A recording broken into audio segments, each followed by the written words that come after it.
अरुण को माइक दे रहा हूं। राम जी का एक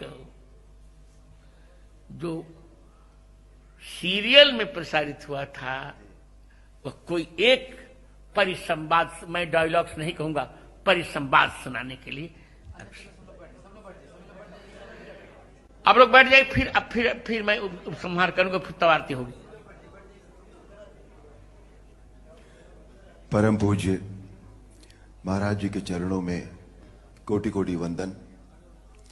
आप सभी बहनों भाइयों, आप सबके चरणों में नमन। आज मेरी बरसों की इच्छा पूरी हुई है, महाराज जी के दर्शन करके, उनका आशीर्वाद प्राप्त करके। जिस स्नेह के साथ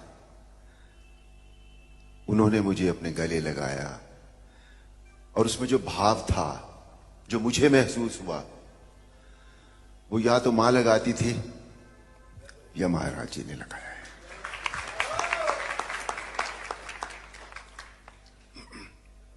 महाराज जी की आज्ञा हुई है रामायण का एक परिसंवाद सुनाने की। एक प्रसंग है जो हमारी रामायण थी उसमें, कि रावण जब पहली बार भगवान राम के सामने युद्ध क्षेत्र में आते हैं तो उनका सामना सभी से होता है। पहले हनुमान से भी होता है, सुग्रीव से भी होता है, सभी लोगों से होता है, पर कोई भी रावण को कुछ कर नहीं सका था क्योंकि इतने वरदान थे उनके पास। पर संध्या होते होते जब वो भगवान राम के सामने जा पहुंचे तो भगवान राम ने उनके रथ का पहिया, उनकी ध्वजा रथ की, उनकी खड़क, सभी कुछ तहस नहस कर दिया।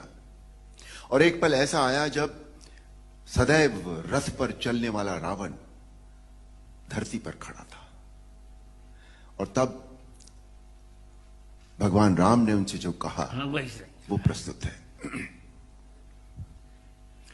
वाह रावण वाह, भगवान शिव के त्रिशूल की भांति प्रचंड वायुपुत्र हनुमान की मुष्टिका का प्रहार तुमने सह लिया। तुम सचमुच परम शक्तिशाली हो, परंतु कितने दुख की बात है कि तुमने अपनी ये शक्ति अधर्म के कार्यों में लगा दी और इस दुर्दशा को पहुंच गए। रावण, भक्त और ज्ञानी में अंतर होता है।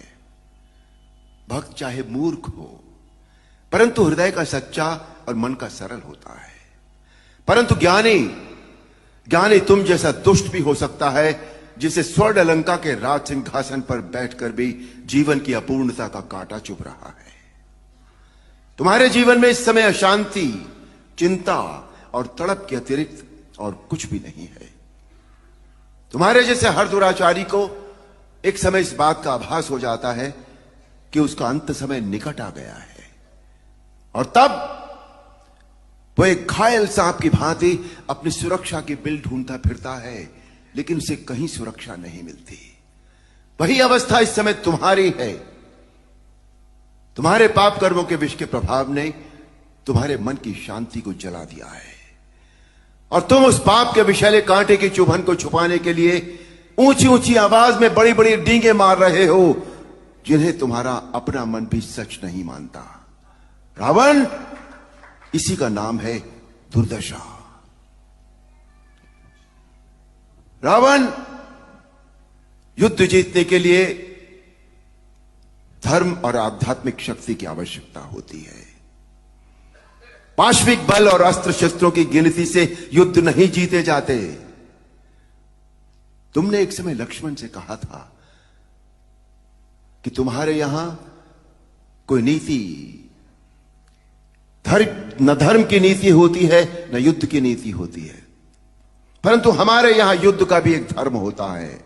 हम निहत्थे शस्त्रहीन शत्रु पर कभी वार नहीं करते। यह है रघुवंशों की वीरता। तुम इस समय अपमानित अवस्था में, शस्त्रहीन अवस्था में, केवल शत्रु की दया के कारण जीवित हो, इसी का नाम है दुर्दशा। अब जाओ, कल फिर शस्त्र लेकर आना। और अगले दिन हम सब जानते हैं, आप सब जानते हैं, अन्याय पर न्याय की जीत हुई, अधर्म पर धर्म की जीत हुई, अनीति पर नीति की जीत हुई और असत्य पर सत्य की जीत हुई। बोल सियापति रामचंद्र की जय। अरुण, महाराज जी, आज मैं तुम्हें क्या दूं? महाराज जी, आपने इतना ही दूंगा। तुमने बंद आंखों से मैंने राम जी को देखा है और तुम मेरे छोटे भाई हो, से तुम जान के बोल रहा हूं, आप नहीं बोल रहा हूं। यदि तुम चाहोगे तो जगत गुरु रामानंदाचार्य होने के नाते मैं तुम्हें राम मंत्र की दीक्षा अवश्य दूंगा। अहो भाग्य महाराज, अहो भाग्य स्वामी। बैठिए बैठिए, 2 वाक्य बोल के फिर विश्राम। जो वाक्य अरुण जी ने आज राम जी का जो परिसंवाद सुनाया, उसका श्लोक है वाल्मीकि रामायण का। प्रयाहि जानामि, बहुत अच्छे। प्रयाहि जानामि रणार्दितस्तम, इसी का परिसंवाद सुना रहते हैं। प्रविश्य रात्रिंचर राजलंका,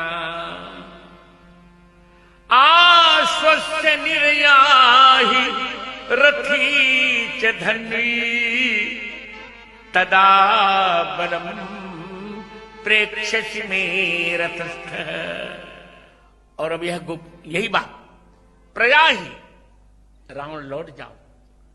जाना में रणार्दितस्तम, मैं जानता हूं तुम युद्ध में थक गए हो, जाओ। प्रविश्य, हे रात्रिंचर राज, राक्षस राज, लंका में प्रवेश करके आश्वस्त, थोड़ा विश्राम करके, रथ लेकर, धनुष लेकर फिर युद्ध में आओ और फिर मेरा बल रणांगण में देख लेना।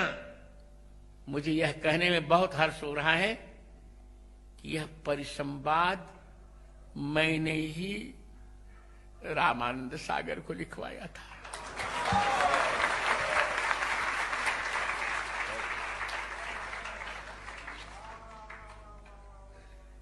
तो अब चलते हैं। मैं अपेक्षा करूंगा कि